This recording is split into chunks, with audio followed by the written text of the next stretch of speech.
Tamil news சேனலில் உங்களது பொருட்களை வெறும் 500 ரூபாயில் விளம்பரம் செய்ய வேண்டுமா? தொடர்புக்கு 7806942275 தொடர்பு கொள்ளுங்கள். தமிழ் நியூஸ் நேயர்களுக்கு வணக்கம். இன்றைக்கு நம்மளோட அரசியல் பேசுவதற்காக தமிழ் நியூஸின் தலைமை ஆசிரியர் செந்தில் அவர் இணைந்திருக்கிறார். சார் வணக்கம். வணக்கம் சந்திரே. வணக்கம். நேயர்களுக்கு ஒரு அன்பு வேண்டுகோள், சேனலை மறக்காம சப்ஸ்கிரைப் பண்ணிருங்க. இந்த வீடியோவையும் லைக் பண்ணிட்டு உங்கள் கருத்துக்களை மறக்காம கமெண்ட் செக்ஷன்ல போட்டுருங்க. சார், சீருடை பணியாளர்கள் ஆணையத்தினுடைய டிஐஜி கல்பனா நாயக் அவர்களுடைய அலுவலகத்தில் தீ, பல குற்றச்சாட்டுகள் வருது. இதோடு சேர்ந்து சௌமியா அன்புமணி தன்னிச்சையாக போய் கொடியேற்றி இருக்கிறாங்க. பல செய்திகள் இருக்கு. அந்த சீருடை பணியாளர் அந்த விவகாரத்துல இருந்து நம்ம ஆரம்பிக்கலாம்னு நினைக்கிறேன். சார், உங்க கருத்தை அதில் சொல்லுங்க சார்.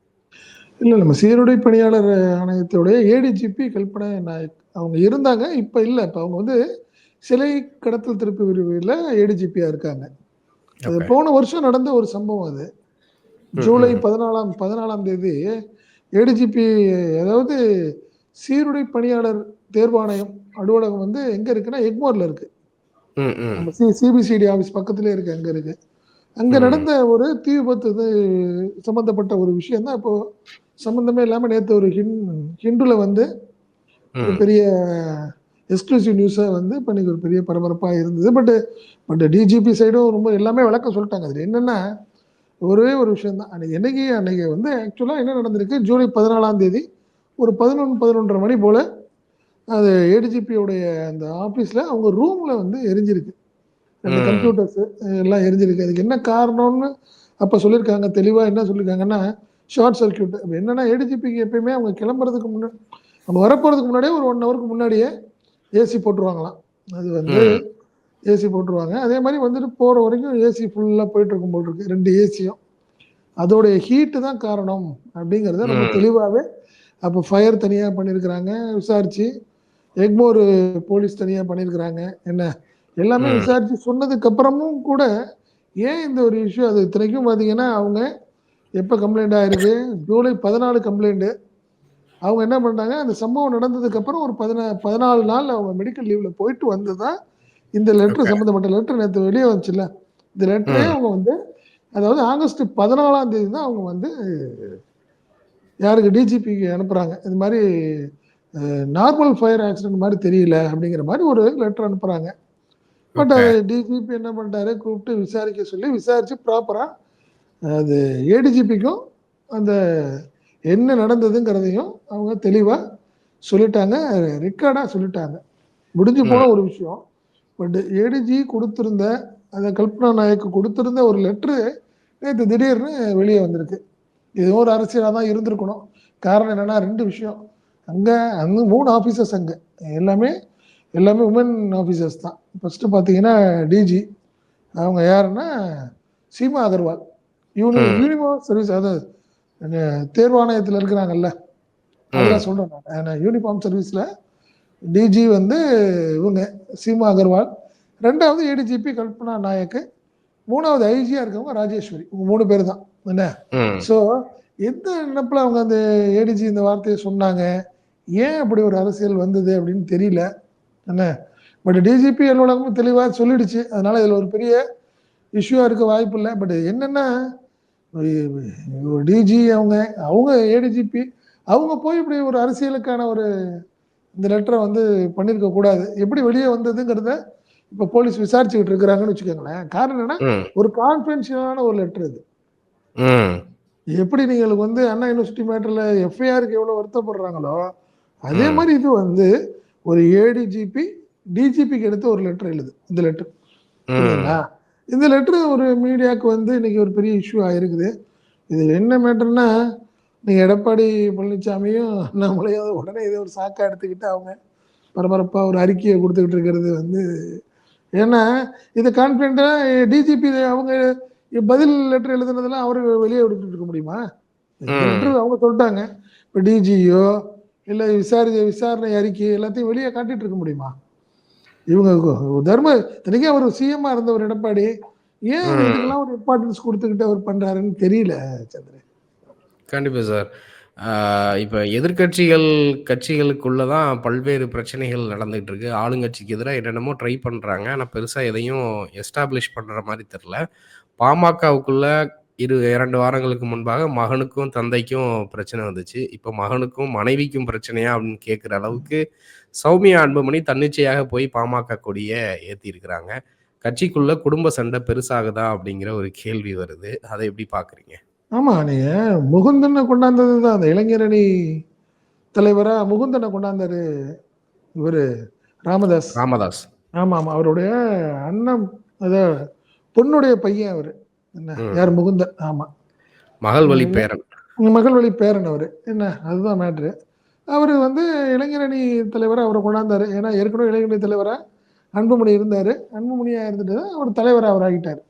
ஏன்னா இவர் நிறுவனர் யாரு ராமதாஸ் நிறுவனர், தலைவர் அன்புமணி. ஸோ அதில் தான் முகுந்தன் வந்ததில் தான் அப்பாவுக்கும் பையனுக்கும் ஒரு பெரிய ஆர்கியூமெண்ட்டு நம்ம இதுலேயே பார்த்தோம். நம்ம என்ன செயற்குழு கூட்டத்திலேயே 2 பேருமே கிட்டத்தட்ட ஸ்டேஜ்லேயே 2 பேரும் ரொம்ப வருத்தங்கள் வந்தது. அதுக்கப்புறம் என்ன பேசி முடிச்சாங்கன்னா, இப்போதைக்கு நம்ம யாரும் இதை பற்றி எதுவும் பேச வேண்டாம் அப்படின்னு ஒரு முடிவு பண்ணாங்க.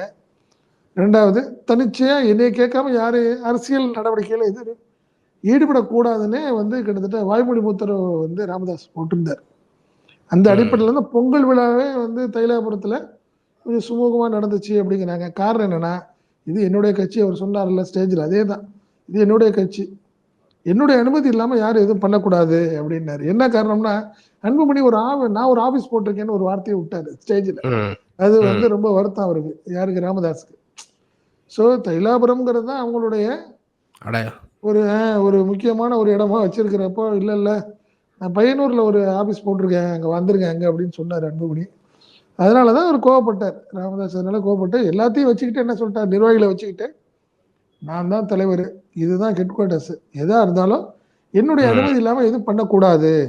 அது முகுந்தனாவாக இருக்கட்டும், நீங்கள் அன்புமணியாக இருக்கட்டும், சௌமியாவாக இருக்கட்டும், யாருமே பண்ணக்கூடாது, தனிச்சையாக எதுவும் பண்ணக்கூடாதுன்னு சொல்லி தான் இப்போ கிட்டத்தட்ட 2 தரப்பு சமாதானம் ஆயிருந்த இந்த நிலையில தான் இன்னைக்கு சேலத்தில் போய் சௌமியா அன்புமணி இன்னைக்கு போய் பாமக கொடி ஏற்றிருக்கிறாங்க. இப்போ திருப்பி இது ஒரு என்ன காரணம்னா, இப்போ ராமதாஸுடைய ஒரு உத்தரவை மீறி இன்னைக்கு போனது ஒரு பெரிய சர்ச்சையை ஏற்படுத்தியிருக்கு. காரணம் என்னன்னா, இவ பாட்டாளி மக்கள் கட்சியில் அதிகாரம் யாருக்கு, ராமதாஸுக்கா அன்புமணிக்கா அப்படிங்கிற ஒரு அடுத்த ஒரு விஷயத்தை, அடுத்த ஒரு பாகத்தை ஆரம்பிச்சிருக்கிறாரு அன்புமணி இன்னைக்கு. அப்படிதான் பார்க்கணும். நம்ம பார்ப்போம் இதுக்கு என்ன ரியாக்ட் பண்ண போறாரு ராமதாஸுங்கிறது தான் அடுத்தடுத்த விஷயங்கள்ல நம்ம பார்ப்போம். கண்டிப்பா சார். அமித்ஷா சென்னை வந்ததற்கு பின்பு அதிமுகவுக்குள்ள சில மாற்றங்கள் வந்திருக்குதா, இல்லை சில பேச்சுவார்த்தைகள் போயிருக்கு அண்டர் கிரவுண்டில் அப்படின்னு பல்வேறு செய்திகள் வந்துகிட்டு இருக்கு. அண்ணாமலையினுடைய நடவடிக்கைகளும் பார்த்தீங்கன்னா, செய்தி சந்திப்போ பெரிய அளவுக்கு அவருக்கு கொடுக்கக்கூடிய பாப்புலாரிட்டியோ எதுவுமே இல்லாத அளவுக்கு தான் இருக்கு.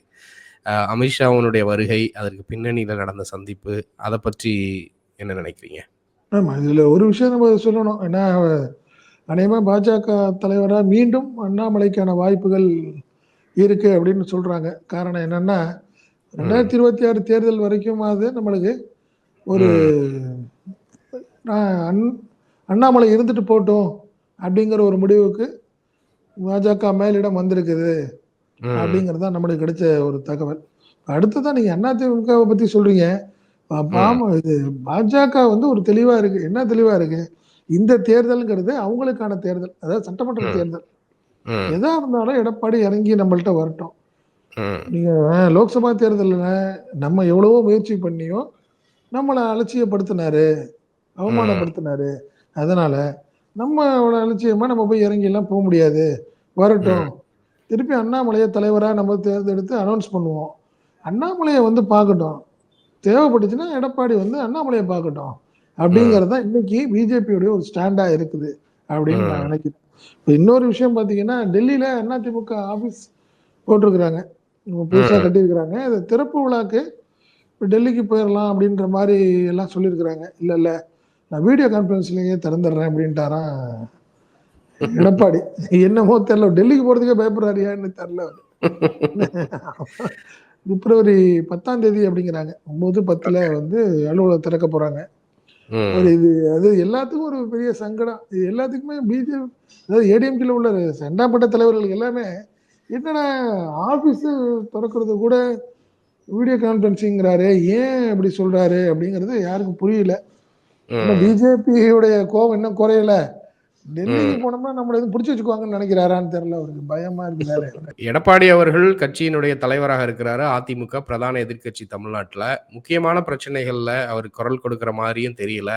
இப்ப தங்களுடைய அலுவலகமே டெல்லியில திறக்க போறோம். அங்கேயும் போகல அப்படின்னா, மக்கள் விசிபிலிட்டில இருந்து அவரு காணாம போயிருவாரு. ஒரு 2 நாள் நம்ம ஹெட்லைன்ல வரலனாலே அரசியல்ல தாக்கு பிடிக்கிறது கஷ்டம் அப்படிங்கிறது எல்லா அரசியல்வாதிகளும் கடைபிடிக்கக்கூடிய ஒரு டாக்டிக்ஸ். அந்த மாரியான விவகாரங்கள்லயும் எடப்பாடி அவர்கள் வந்து எந்த ஒரு இதுவுமே பெரியார் விஷயத்துல அவர் எதுவும் பேசல. வக்ஃபு மசோதாலையும் எதுவும் பேசல. அப்புறம் ஜிஎஸ்டி விவகாரத்திலயும் பேசல. பட்ஜெட்லயும் ஏதோ ஒரு அறிக்கை மட்டும் விட்டாரு. அத தாண்டி பெருசா எதுவும் அவரு பேசல. இதுக்கு பின்னாடி என்னவா இருக்கும்னு நினைக்கிறீங்க? ரைடு வந்ததுல இருந்து அவர் அமைதியா இருக்கிறாரு அப்படின்னு சொல்றாங்க. நீங்க என்னவா நினைக்கிறீங்க? இல்லைங்க. ஒரு விஷயத்துல அவர் தெளிவா இருக்காரு. 2026ங்கிறது அவருக்கு ஒரு முக்கியமான காலகட்டம்னு நினைக்கிறாரு. ம். முக்கியமா ஃபர்ஸ்ட் எடுத்துக்கலாம். நீங்க வந்து ஈரோடு கிழக்குல அவர் போட்டியிட்டு இருக்கணும். போட்டியிடல. தொடர் தோல்விங்கிறது நம்மளுக்கு ஒரு இமேஜ் பாதிக்குங்கிறதுனால அவர் போகல. அது 2வது பிஜேபி அவங்கள வந்து பகைச்சுக்கிட்டு நம்மளுக்கு வந்து காரணம் என்னன்னா, ரெட்டலைக்கான தேர்தல் ஆணைய வழக்கு இன்னும் தொடர்ந்து போயிட்டே இருக்கு. வாய்தா மேல வாய்தா போயிட்டு இருக்கு. இன்னும் ஒரு முடிவு ஆகல. ஸோ அந்த ஒரு பயம் அவருக்கு இருந்துகிட்டே இருக்கு. ஒருவேளை நம்மளுக்கு சின்னம்ங்கிறது ஒரு கேள்விக்குறி ஆயிருமோன்னு ஒரு பயம் இருக்கு. அதனால ம். அவர் பிஜேபிய அவர் டேரிங்கா எதிர்க்க முடியாத ஒரு சூழல்ல இருக்காரு எடப்பாடி. அதனாலதான் நீங்க பாத்தீங்கன்னா ஜிஎஸ்டியா இருக்கட்டும், நீங்க ஒண்ணும் இல்ல. நீங்க பட்ஜெட்ல நம்மளுக்கு வந்து தமிழ்நாடுங்கிற வார்த்தையே இல்லையே ம். அப்படிங்கிறத கூட அவர் ஸ்ட்ராங்காவோ ஒரு தைரியமா பேச முடியல அவரால. சாதாரண ஒரு அறிக்கையை கொடுத்துட்டு அப்படியே ஒதுங்கிக்கிறார். அப்படியே இல்லைன்னா கூட அடுத்த கட்டத்துக்கு நீங்க ஜெயக்குமார் இந்த மாதிரி ஆட்கள்கிட்ட பேச சொல்லிட்டு அவர் அப்படியே ஒதுங்கிக்கிறார். அதுதான் உண்மை. நீங்க பெரியார் விஷயம்லயும் பெருசா பேசலையே அவரு. ஒண்ணும் பண்ணல. ம். ஆமா. இப்ப ஆனா வருத்தப்படுறாரு. என்ன வருத்தப்படுறாருன்னா, ஈரோடு கிழக்கு தேர்தல நம்ம நின்றுக்கலாமோ அப்படிங்கிற ம். ஒரு சின்ன சங்கடம் அவருக்கு இருக்குது. காரணம் ம். என்னன்னா, இந்த வாக்குகள் வந்து வரிசையா நீங்க பாத்தீங்கன்னா அதிமுகவுக்கு வந்த வாக்குகள் கிட்டத்தட்ட ஒரு 20, 26 வாக்குகள் இருக்கு தொகுதியில. அந்த வாக்குகள் வீணா போகுது இல்ல. 2வது கண்டிப்பா. 2026க்கான ஒரு முன்னோட்டமா இருக்கும்.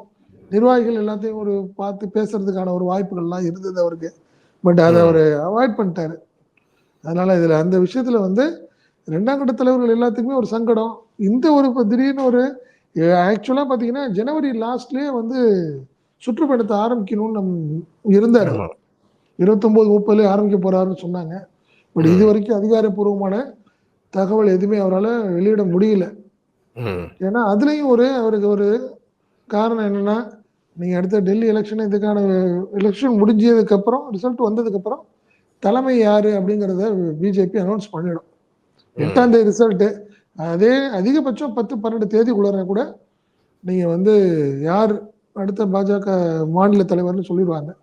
ஸோ அந்த ஒரு மனசுக்குள்ள ஒரு திருப்பி அண்ணாமலை அப்படிங்கிறத வந்து பெரிய செட்பேக் ஒரு சங்கடமா ஃபீல் பண்றாங்க அதிமுக காரங்க. ஏன்னா கண்டிப்பா அண்ணாமலை வந்து எடப்பாடிய உண்டுலன்னு பார்த்துருவாப்ல. ஏன்னா லோக்சபா ம். தேர்தல் அப்போ ரொம்ப அவமானப்படுத்திட்டாரு அவர் அண்ணாமலை. ம். ம். இவர் இருக்க ம். வரைக்கும் எங்களுக்கு வாய்ப்பே இல்லைங்கிற மாதிரி ஒரு வார்த்தையெல்லாம் சொல்லிட்டாரு. ஸோ அவர் ம். அண்ணாமலையை பத்தி நல்லா தெரியும். ஒரு எடுத்தெறிஞ்சு பேசுற ஆள்ல. ம். அதனால என்ன செய்ய போறாரு? ஏன்னா இப்ப அவங்கள வந்து விஜய நம்பிட்டு இருக்குது அதிமுக. விஜய் எந்த ம். வகையிலயும் விட்டு கொடுக்கவே மாட்டேங்கிறாரு அவரு. இப்ப இப்ப ம். நம்மளுக்கு ஒரு கிடைச்ச ஒரு தகவல் என்னன்னா, இப்போ எடுத்த ஒரு சர்வே நம்ம ஈரோடு கிழக்குல எடுத்த சர்வேல கிட்டத்தட்ட பாத்தீங்கன்னா, இப்ப சாதாரணமா அதிமுகவும் போட்டி இல்ல, தமாகவும் போட்டி இல்ல. திமுக ம். போட்டியிட ஜெயிக்குது. அடுத்த கட்டத்துல இருக்கிறது பாத்தீங்கன்னா, அதிமுகவும் தாவேக்காவும் இருக்குது. கிட்டத்தட்ட 18, 20% 2 பேர் இருக்கிறாங்கன்னு ஒரு சர்வே கிடைச்சிருக்கு. ம். ஸோ அப்படி பார்க்குறப்போ, விஜய்க்கு ஒரு என்ன நினைக்கிறாரு, பரவாயில்லையே அதிமுகவுக்கு ஈக்குவலா நம்ம இருக்கிறோமா? அப்படிங்கிற ஒரு ஆசை வர்றப்போ, எப்படி அவர் ம். கூட்டணிக்கு வருவாரு? கண்டிப்பா. 2ஆம் கட்ட அடுத்த கட்டத்துல தமிழ்நாட்டுல அடுத்த தேர்தல் கட்சி நம்ம தான். அரசியல் ம். கட்சி. திமுகவுக்கு அடுத்த பெரிய கட்சி நம்ம தாங்கிற ஒரு ஒரு இமேஜ் தனக்கு வரப்போகுதுங்கிறத விஜய் ம். உணர ஆரம்பிக்கிறதுனால, கண்டிப்பா அதிமுகவோட கூட்டணிக்கான வாய்ப்புகள் குறையும் அது. இது வந்து ம். எடப்பாடிக்கு ஒரு பெரிய வருத்தத்தையும், சங்கடத்தையும் ஏற்படுத்தியிருக்கு. ம். அதனால அவருக்கு வந்து ஒரே ஒரு ஒரு நிரந்தரமான ஒரு சூழ்நிலை இல்லாம, ஒரு குழப்பத்துல இருக்கனால அதிமுக வந்து என்ன ஆகஸ்ட் வரைக்கும் இப்படியே ஒரு குழப்பத்துல தான் ஓட்டிக்கிட்டு இருக்குது. என்ன ஆக போகுதுன்னு தெரியல. கண்டிப்பா சார். தொடர்ந்து பேசுவோம். தங்கள் கருத்துக்களுக்கு நன்றி. நன்றி சந்திரன். நமது தமிழ் நியூஸ் சேனலில் உங்களது பொருட்களை வெறும் 500 ரூபாயில் விளம்பரம் செய்ய வேண்டுமா? தொடர்புக்கு 7806942275 தொடர்பு கொள்ளுங்கள்.